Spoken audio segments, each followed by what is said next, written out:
복음은 어느 시대를 막론하고 누군가에게 저항과 반대에 부딪히지 않은 적이 없습니다. 동시에 복음은 어느 시대를 막론하고 누구에게도 받아들여지지 않은 적은 단 한 번도 없습니다.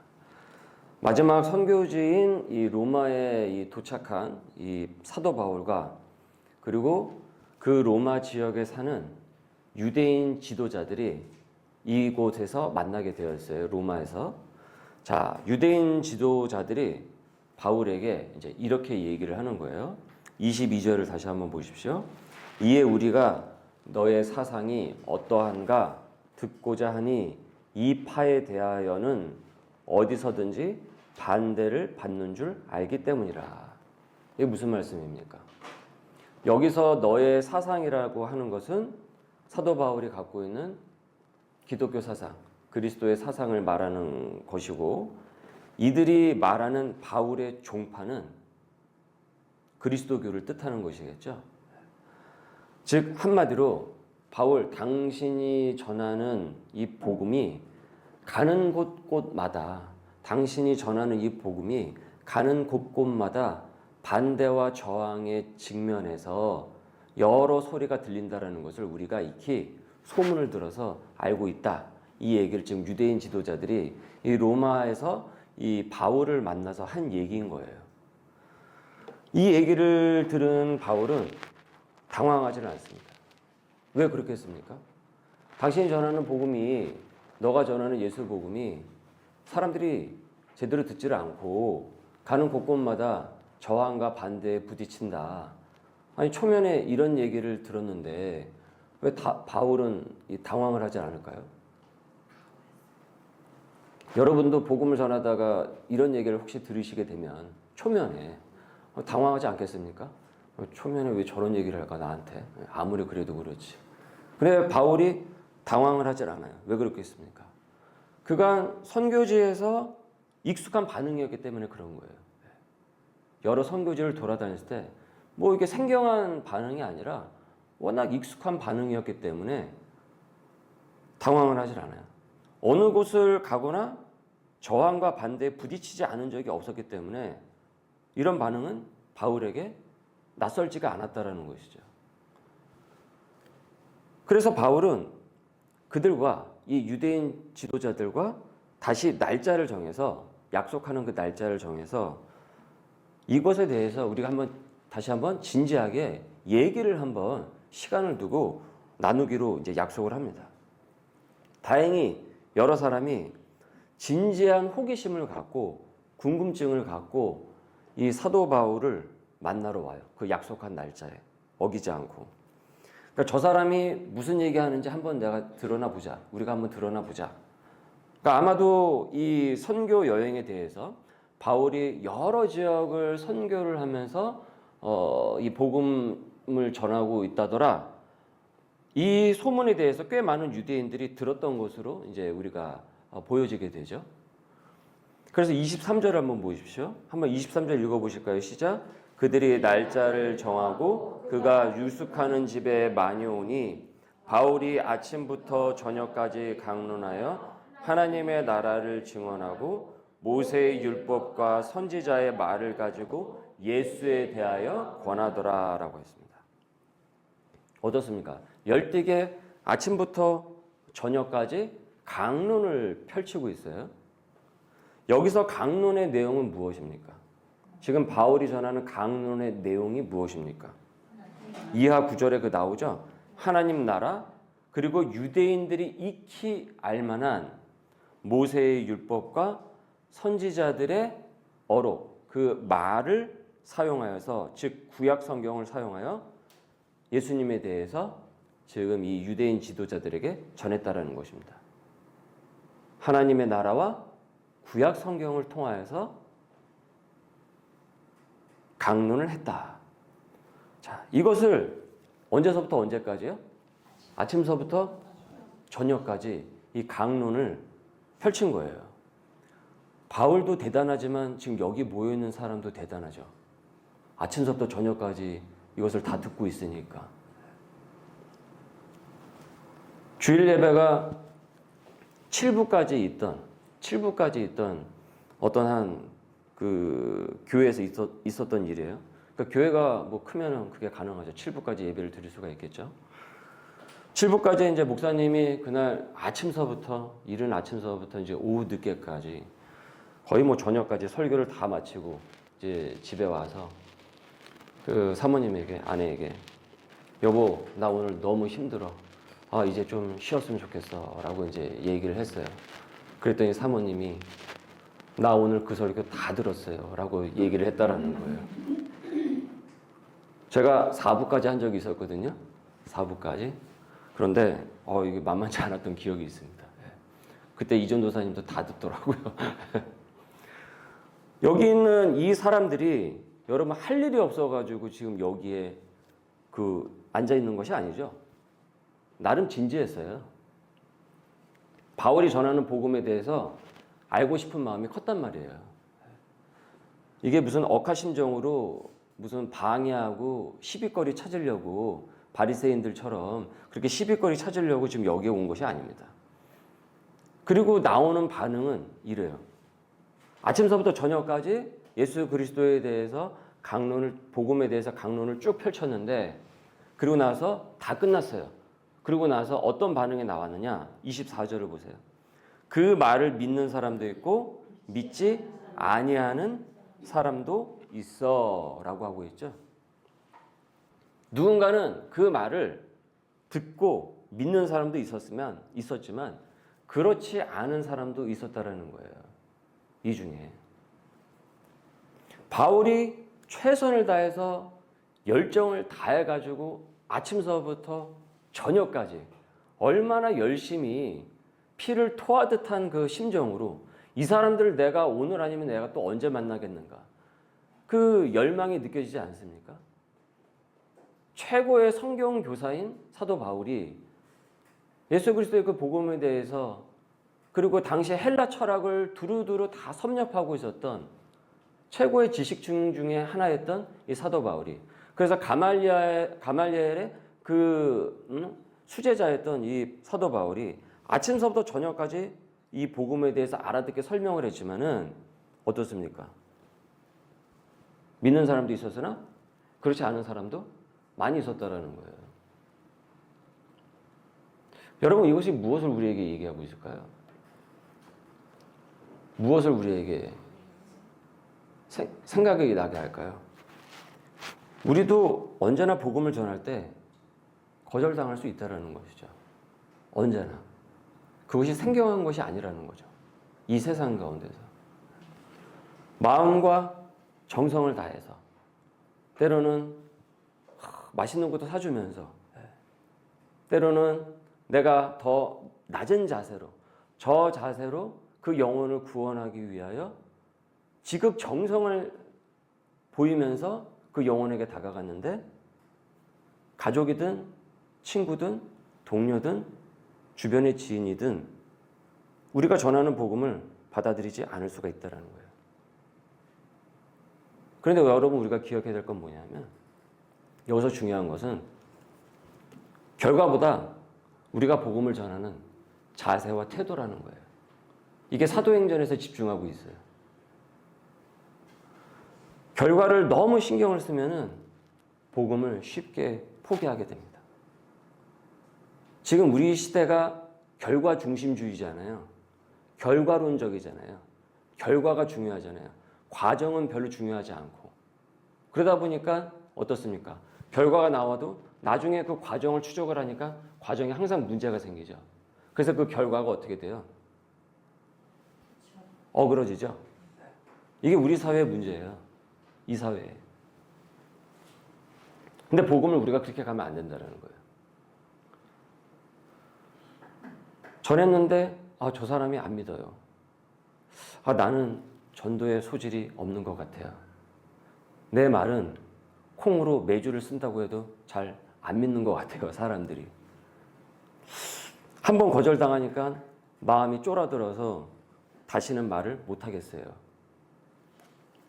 제가 교구 목사를 하던 시절에 교구 식구들과 매주 정기적으로 정릉 쪽에서 그 버스 정류장 쪽에서 매주마다 이제 정기적으로 노방전도를 이제 했습니다. 그래서 겨울에는 그 따뜻한 이제 온차를 들고 여름에는 시원한 이제 냉차를 그 들고 했어요. 근데 이제 한 권사님께서 이제 뭐라고 얘기를 하시냐면 노방전도를 이제 우리 교구 할 겁니다라고 했더니 권사님께서 죄송합니다. 제가 목이 자꾸 가라앉아서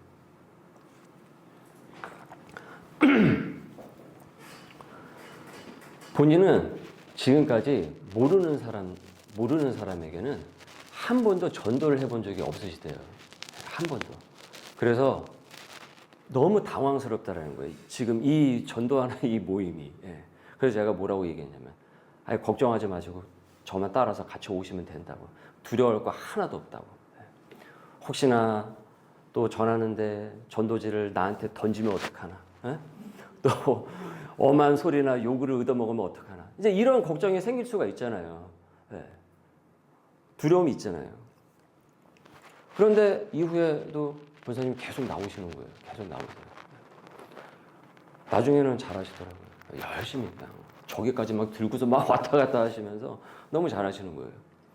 지금은 이제 연세가 드셔서 거동이 지금은 좀 많이 불편하세요. 그리고 지금도 저하고 종종 통화를 해요, 권사님하고.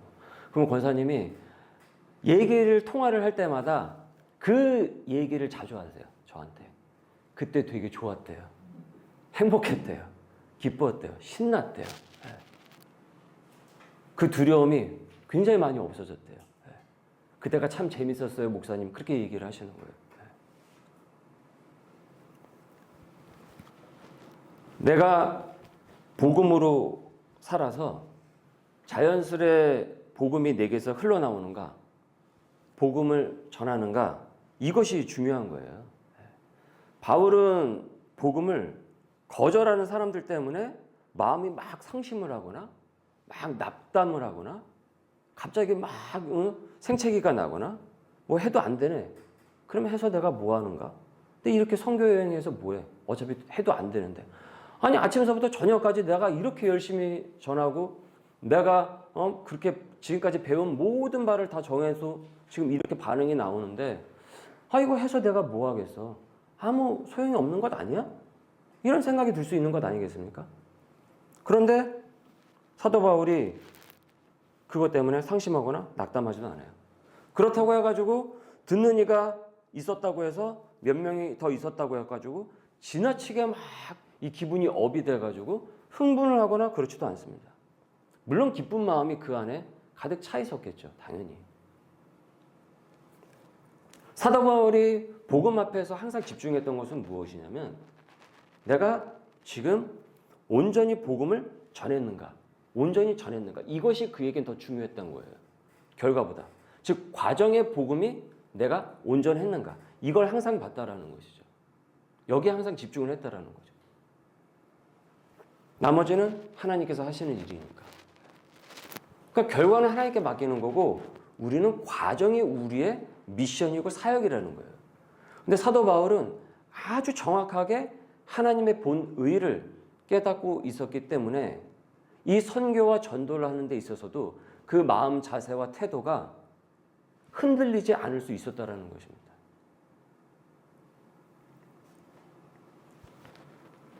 크리스천이 하는 일은, 그리스도인이 하는 일은, 하나님의 백성이 하는 일은 복음을 전하는 것이고요. 그 변화는 하나님께서 이루시는 것입니다. 저와 여러분이 변화를 일으킬 수는 없습니다. 그건 월권입니다. 왜 월권적인 생각을 우리가 하고 있냐라는 거죠. 복음을 전하는 데 있어서. 25절을 여러분 한번 보십시오. 25절을. 서로 맞지 아니하여 흩어질 때에 바울이 한 말로 이르되 성령이 선지자 이사야를 통하여 너희 조상들에게 말씀하신 것이 옳도다. 자, 무슨 내용입니까? 반응을 이렇게 보니까 서로 맞지 않아요. 이제 강론이 다 끝났어요. 아침서부터 저녁까지. 그래서 아침부터 저녁까지 모였던 이 사람들이 이제는 어떻습니까? 흩어져요. 이제 각자 제 갈 길로 가는 거죠. 각자 집으로. 언제 만날지 몰라요. 아마 영영 이제 평생 볼 일이 없을 거예요. 그죠? 이 중에 대다수는 오늘 이후로 만날 일이 없어요. 언제 또 보겠습니까? 아침서부터 저녁까지 뭐 바울 하길래 한번 들어봤는데 그거 뭐 별 내용도 없네. 뭐 그냥 그러네. 시시하네. 시간 좀 아깝네. 괜히 여기 왔네. 그럼 뭐 더 이상 볼 일이 없는 거죠. 자, 그런데 사도 바울이 그렇게 해서 뿔뿔이 흩어져 가지고 각자 자기의 집으로 자기의 처소로 막 가려고 하는데 그때 잠깐 합니다. 잠깐 해요. 스탑해요. 잠깐. 그리고 한마디를 더 내어요. 그들에게 듣도록 얘기를 합니다. 그것이 바로 26절에서 28절이에요. 잠깐! 이 얘기 한 번만 더 들어보십시오. 읽습니다. 시작. 일렀으되 이 백성에게 가서 말하기를 듣기는 들어도 도무지 깨닫지 못하며 보기는 보아도 도무지 알지 못하는도다. 이 백성들의 마음이 우둔하여져서 그 귀로는 둔하게 듣고 그 눈은 감았으니 이는 눈으로 보고 귀로 듣고 마음으로 깨달아 돌아오면 내가 고쳐줄까 함이라 하였으니 그런즉 하나님의 이 구원이 이방인에게로 보내어진 줄을 알라. 그들은 그것을 들으리라 하더라. 이사야 선지자, 구약의 이사야 선지자가 했던 말을 그대로 지금 시대에 갖고 와서 지금 이들에게 얘기를 하고 있어요. 이게 무슨 내용입니까? 이사야 선지자가 당시의 백성들에게 뭐라고 얘기를 했습니까? 하나님께서 이사야 선지자에게 뭐라고 얘기를 했습니까? 이렇게 얘기를 해라. 너희가 듣기는 들어도 알아듣지도 못하고 보기는 보아도 그것이 무엇인지를 구분하지 못하는구나. 이 얘기를 너희가 이사야 너가 그 백성들에게 전하라. 이 얘기를 했단 말이에요. 그런데 이것을 그대로 지금 이 구약에 있었던 이사야의 얘기를 그대로 지금 갖고 와서 잠깐 마지막 이 얘기만 한번 들어보세요. 이사야가 이와 같은 얘기를 했습니다. 그것이 지금 당신들에게 한 말이 아니겠습니까? 라고 한 것이죠.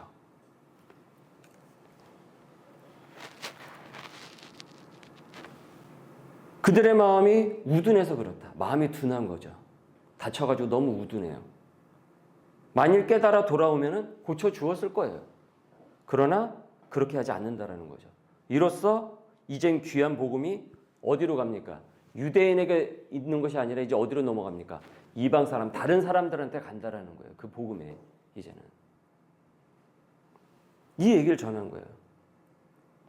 여러분 성경에서 보면은 29절이 가로치고 없음으로 되어 있죠. 없음으로 되어 있죠. 이것은 뭐냐면 성경에 보면 종종 보시다면 없음이라는 표시가 나와요. 이건 뭐냐면 성경의 사본들을 보는데 그 구절 내용들이 유실이 돼서 나타나지 않은 걸 없음으로 표현을 해요. 그런데 다른 사본들을 또다시 교차 대조해서 보면은 그 내용을 알 수가 있는데 다른 사본에 의하면은 어떤 내용이냐면 이 29절의 내용이 이 말을 듣고 기분이 나빠요. 기분이 나빠서 유대 지도자들 간에 심한 말싸움이 막 논쟁이 벌어지면서 그러면서 노발대발하면서 돌아갔더라라는 내용이 나옵니다. 여러분, 이 사람들이 여기 모인 이 사람들이 마지막에 잠깐 하면서 사도 바울이 이렇게 전했는데 이사야의 얘기를 전했는데 기분이 좋았겠습니까? 나빴겠습니까? 나쁘죠.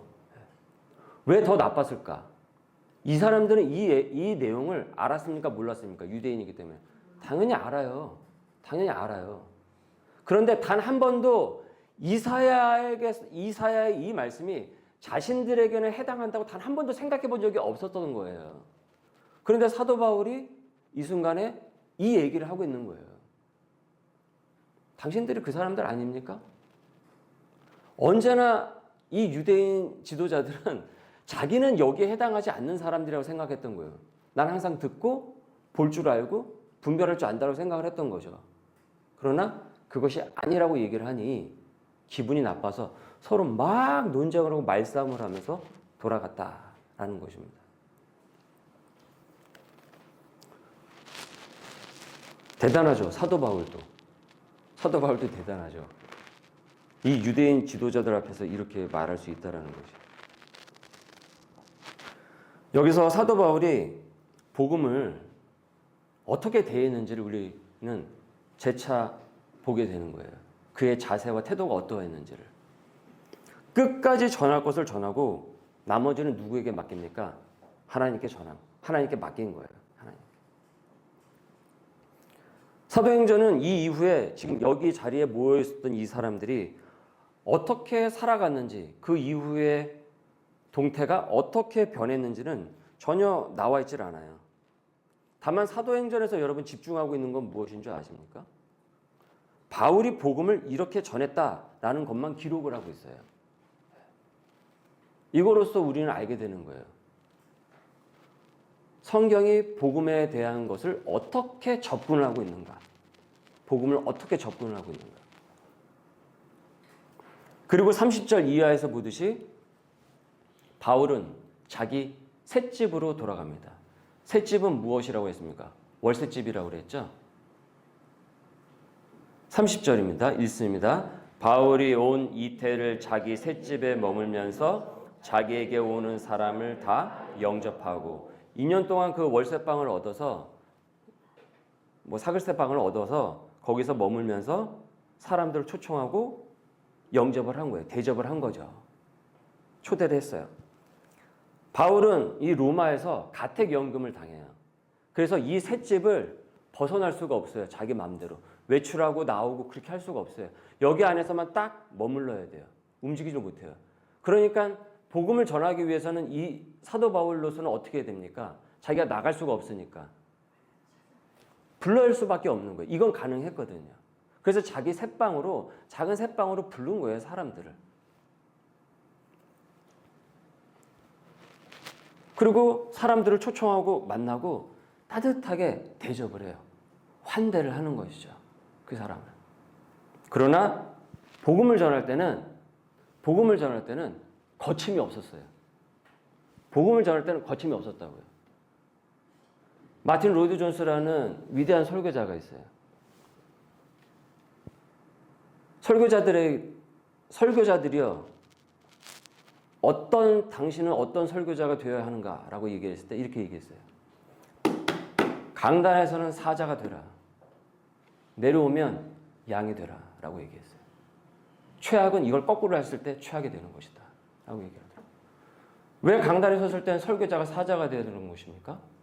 하나님의 말씀이라는 복음을 사자로서 대언해서 전하는 것이기 때문에 사자가 되어야 되는 것이죠. 그럼 강단에서 내려온다면 왜 양이 되어야 되는 것입니까? 교인들을 섬기고 사랑하고 따뜻하게 환대해야 되기 때문에 그런 것이죠. 최악은 이 두 가지가 바뀌게 되는 거죠. 여기에 올라와가지고는 양이 되고 내려가가지고는 사자가 돼가지고 교인을 괴롭힌다고 한다면 그게 무슨 올바른 설교자라고 할 수가 있겠습니까? 사도 바울을 보십시오. 내려가서는 어떻습니까? 따뜻하게 환대하고 섬기고 차를 대접하고 막 그렇게 한 거예요. 그러나 올라가서는 어떻습니까? 거침이 없었던 거예요. 메시지를 전했을 때. 말씀의 사자가 바로 이런 것이죠. 왜 그렇습니까? 맡겼기 때문에 그런 거예요. 자신은 과정에 충실한다는 거죠. 이것이 그가 생각하고 있는 복음의 미션에 대한 태도였다는 거예요. 그래서 31절 한번 읽어보십시오. 30절에서 31절을 우리 다 같이 이어서 읽겠습니다. 시작. 바울이 온 이태를 자기 셋집에 머물면서 자기에게 오는 사람을 다 영접하고 하나님의 나라를 전파하며 주 예수 그리스도에 관한 모든 것을 담대하게 거침없이 가르치더라. 담대하게 거침없이 가르치더라는 거예요. 몸은 갇혀 있었죠. 그러나 그의 메시지는 거침이 없고 자유로웠다라는 것입니다. 자유로웠습니다. 몸은 갇혀 있지만 그가 전하는 그 복음의 메시지는 자유로웠어요. 거침이 없었습니다. 그래서 여기저기 그 얘기를 들은, 복음의 얘기를 들은 사람들이 여기저기 갑니다. 마치 민들레시처럼. 오늘 말씀을 묵상하면서 저는 이 복음이 마치 민들레 같다. 민들레 같다라는 생각을 많이 하게 되었습니다. 그래서 오늘의 말씀의 제목을 그렇게 정했습니다. 민들레 복음이라고. 민들레 씨를 여러분 보십시오. 거침없이 자유롭게 막 날아다닙니다. 그죠? 그리고 어디선가 꽃을 피워요. 여기 송파구에 민들레가 피어요. 근데 그게 송파구 내에서만 있었던 겁니까? 아니에요. 우리는 어디서 왔는지도 몰라요, 얘가. 근데 어딘가에서 날아와서 식물이 되는 거예요. 먼 훗날 로마는 이 바울의 복음을 받아들이게 돼요. 콘스탄틴 황제에 의해서 기독교가 공인이 되죠. 그렇게 핍박을 막 일삼던 그 로마 황제가 후대 로마 황제에 의해서 어떻습니까? 기독교가 복음이 공인이 된 것입니다. 놀라운 것이죠. 이때 당시 바울이 활동을 했을 때의 로마 황제는 네로 카이사르예요. 여러분 잘 알고 있는 네로입니다. 그런데 시간이 훨씬 지나서 후대 바울이 죽고 난 이후에 시간이 지나서 콘스탄틴 황제에 의해서 기독교가 로마의 국교가 되어버려요. 새방에서 가택연금을 당해 움직이지도 못하고 앞서 바울의 복음을 아침부터 저녁까지 들었음에도 결국 기분이 나빠서 그냥 나가버린 사람들이 있었음에도 바울이 거침없이 전한 복음이 자유로운 이 민들레 씨처럼 어디선가 뿌리를 내렸다라는 것이죠. 지금의 우리는 그 결과를 지금 다 알고 있습니다. 우리는 후대 사람이니까. 그러나 여기 나와 있는 바울은 당시에 이 복음의 효력이 어디까지 전파될지, 누구에게 가가지고 이것이 자라나게 될지 알고 있었겠습니까? 몰랐겠습니까? 전혀 알 길이 없죠. 전혀 알 길이. 사실 여기까지만 보면은 바울의 이 선교는 사실은 실패처럼 보일 수가 있어요. 그러나 사도행전은 바울이 전하는 복음은 담대하고 어떻습니까? 거침이 없었다라고 전하고 있어요. 바울은 갇혔으나 바울이 전하는 복음은 민들레처럼 거침없이 자유롭게 여기저기 퍼지고 있었던 거죠.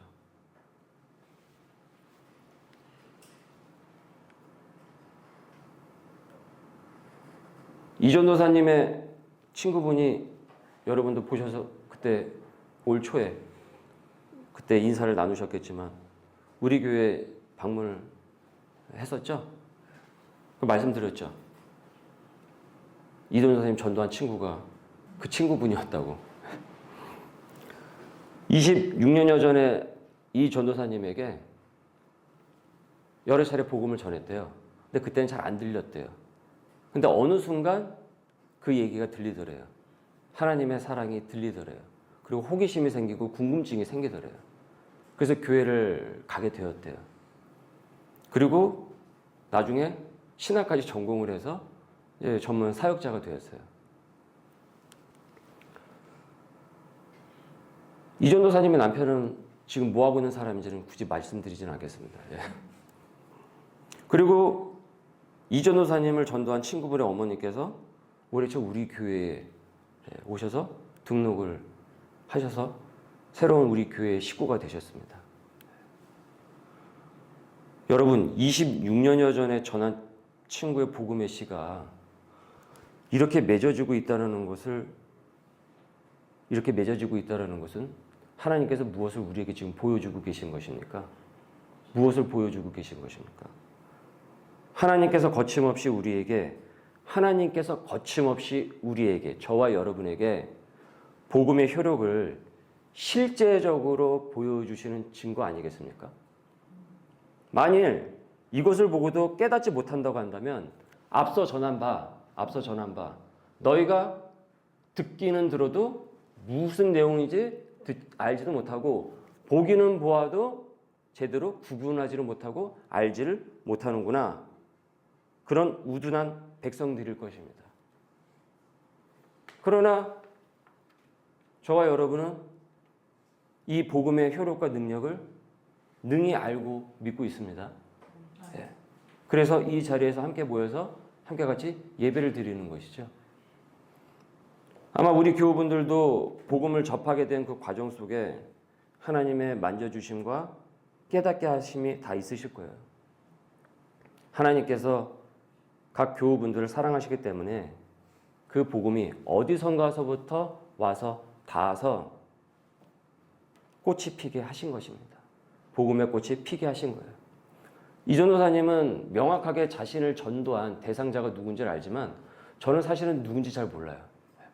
그러나 분명 누군가로부터 저는 여러 통로를 통해서 복음의 씨를 접했을 거예요.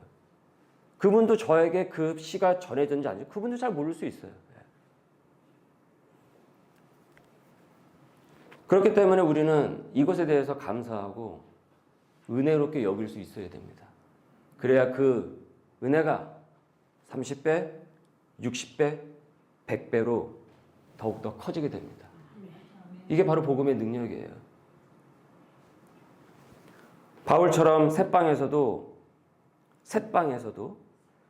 복음을 전하는 이 작은 방법을 찾을 때 하나님께서는 그 복음을 크게 30배, 60배, 100배로 만들어 가셨다라는 거죠. 사도행전은 이렇게 맞추고 있는 거예요. 민들레 씨가 날아가고 있다라는 것을 지금 보여주고 있는 거라고요. 그 결과는 이제 우리가 알 뿐인 것이죠.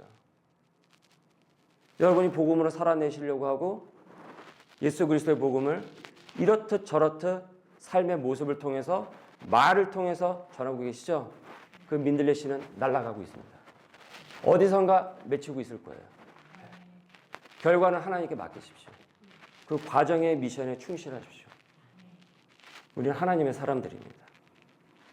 바울처럼 거침없이 담대하게 복음의 능력을 믿고 삶의 터전에서 삶의 자리에서 복음의 사람으로 살아날 수 있기를 주님의 이름으로 소망합니다. 우리 말씀에 잇대어 기도하도록 하겠습니다.